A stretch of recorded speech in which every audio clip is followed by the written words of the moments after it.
Jai Shri friends, today the world is moving so fast that we can observe changes around us almost in every level. So much so that in an average of every 3 months, the place where we live in must have undergone some visible change or perhaps even drastic change.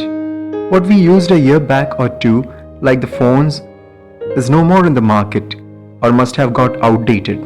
And one of the main reasons for this is the business world has been taking constant feedbacks which help them to provide better service for us all the time.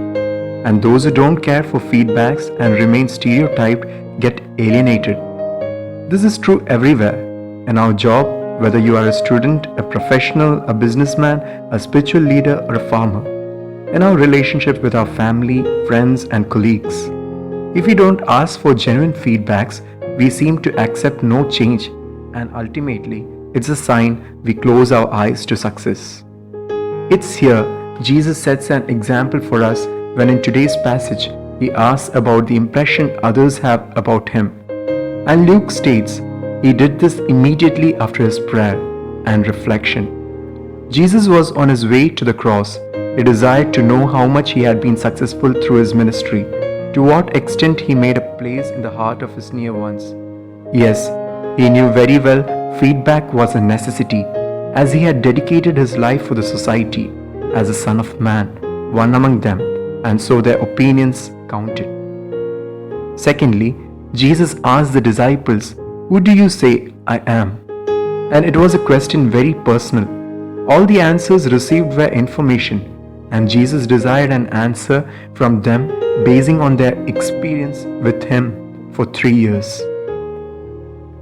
And we have Simon Peter making the profession, "You are the Christ of God."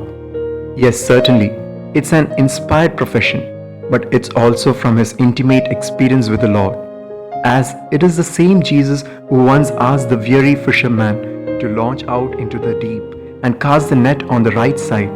And we know after the great catch, Simon couldn't stand anymore. He begged Jesus to depart from him as he realized his sinfulness and the Lord's glory. Further, when his mother-in-law was severely sick, it was the same Jesus who healed her.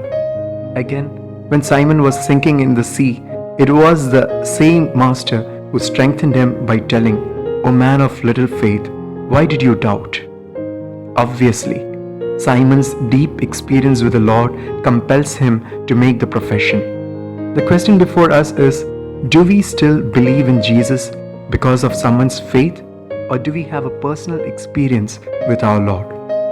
If our faith is on information, today Christ invites us personally to launch our nets in the deep sea and see His glory.